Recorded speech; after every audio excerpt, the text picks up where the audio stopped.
Let's just do a ton of more examples just so that we make sure that we're getting this trig function thing down well.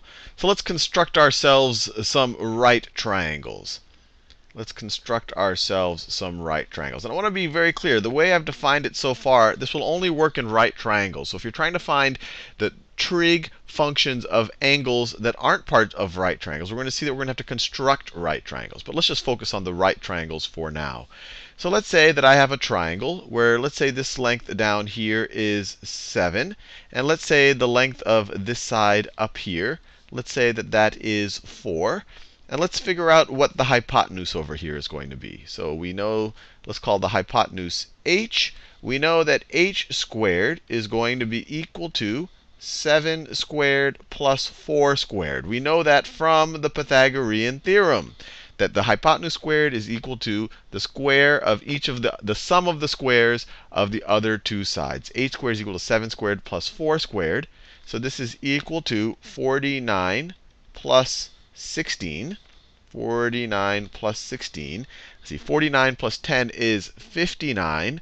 Plus 6 is 65. It is 65. So this h squared, let me write h squared.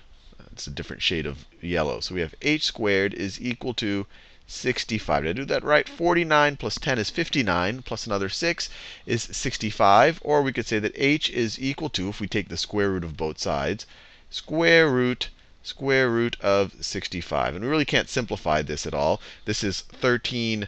This is the same thing as 13 times 5. Both of those are not perfect squares, and they're both prime, so you can't simplify this anymore. So this is equal to the square root of 65. Now let's find the trig. Let's find the trig functions for this angle up here. Let's call that angle up there theta.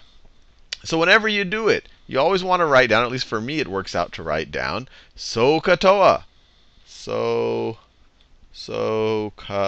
I have these vague memories of my trigonometry teacher. Maybe I read it in some book. I don't know, about some type of Indian princess named SOHCAHTOA or whatever. But it's a very useful mnemonic. So we can apply SOHCAHTOA.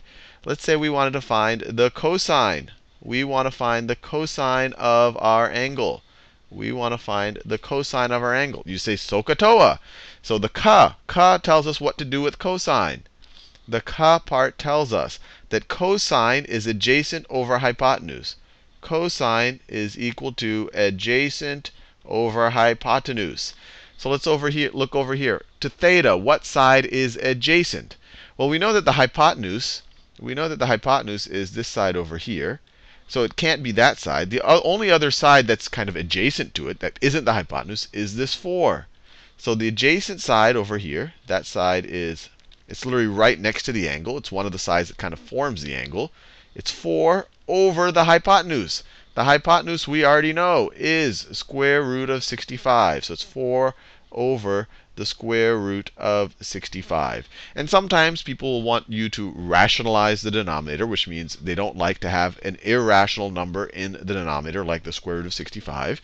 And if you want to rewrite this without a irrational number in the denominator, you can multiply the numerator and the denominator by square root of 65. This clearly will not change the number, because we're multiplying it by something over itself. So we're multiplying the number by 1.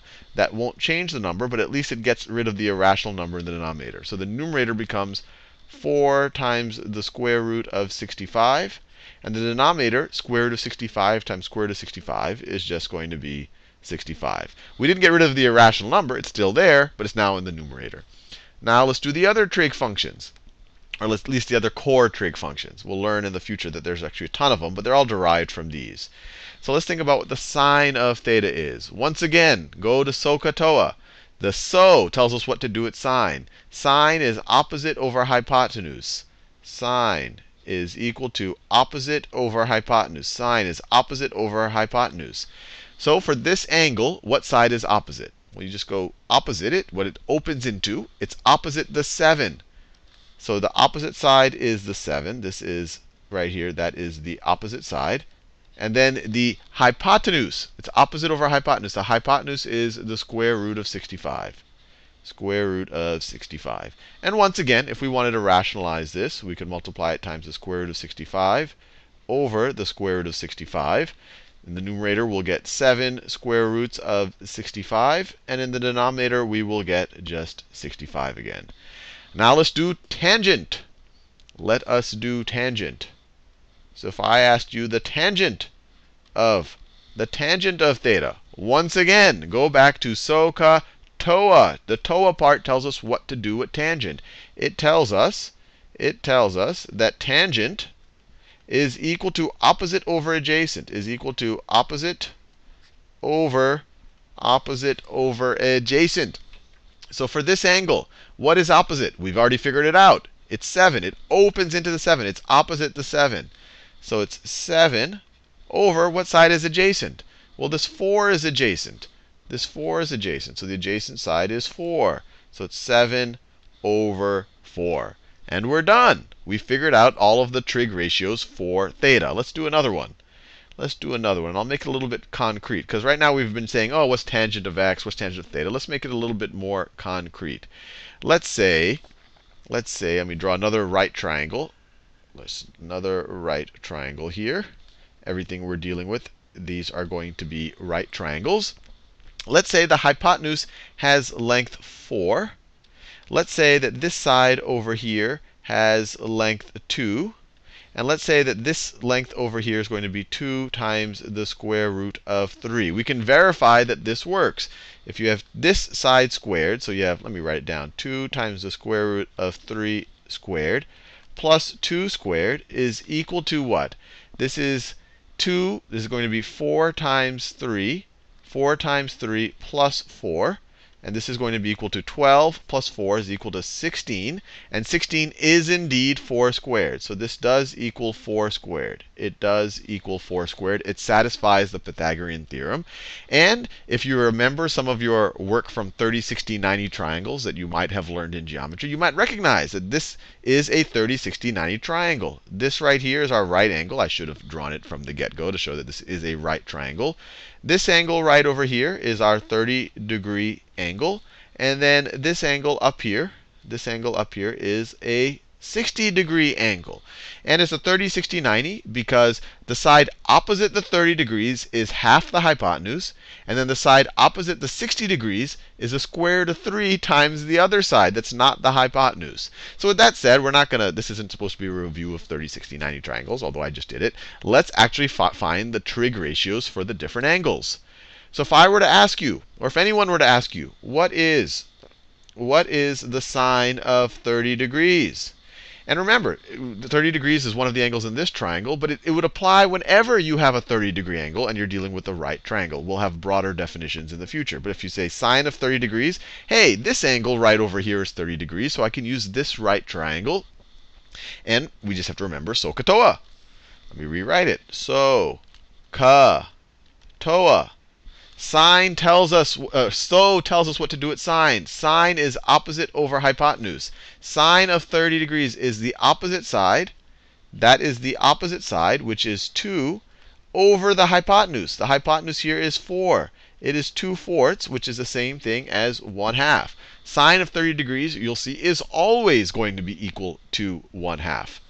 Now, what is the cosine? What is the cosine of 30 degrees? Once again, go back to SOHCAHTOA. The ka tells us what to do with cosine. Cosine is adjacent over hypotenuse.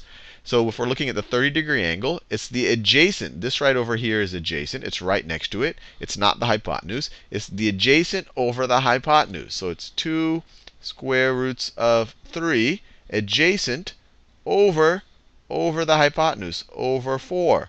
Or if we simplify that, we divide the numerator and the denominator by 2. It's the square root of 3 over 2. Finally, let's do the tangent. The tangent of 30 degrees. We go back to SOHCAHTOA. SOHCAHTOA. TOA tells us what to do with tangent. It's opposite over adjacent. We go to the 30-degree angle, because that's what we care about. Tangent of 30. Tangent of 30. Opposite is 2. Opposite is 2, and the adjacent is 2 square roots of 3. It's right next to it. It's adjacent to it. Adjacent means next to. So 2 square roots of 3. So this is equal to, the 2's cancel out, 1 over the square root of 3. Or we can multiply the numerator and the denominator by the square root of 3. So we have square root of 3 over square root of 3. And so this is going to be equal to the numerator is square root of 3, and then the denominator right over here is just going to be 3. So that's, we've rationalized it. Square root of 3 over 3. Fair enough. Now let's use the same triangle to figure out the trig ratios for the 60 degrees, since we've already drawn it. So what is the sine of 60 degrees? I think you're hopefully getting the hang of it now.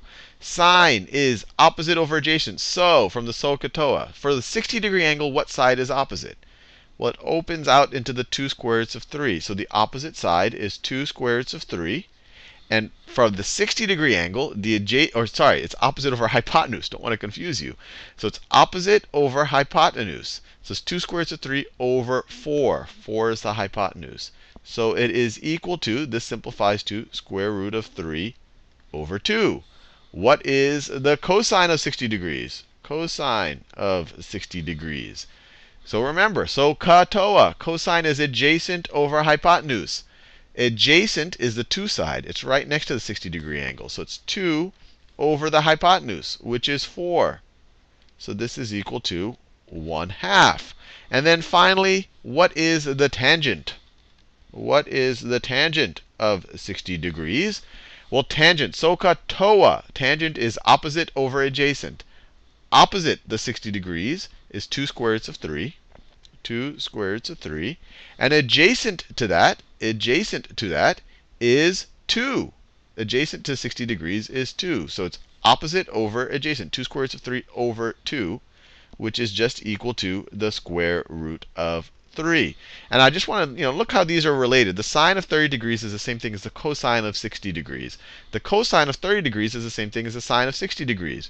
And then these guys are the inverse of each other. And I think if you think a little bit about this triangle, it'll start to make sense why. We'll keep extending this and give you a lot more practice in the next few videos.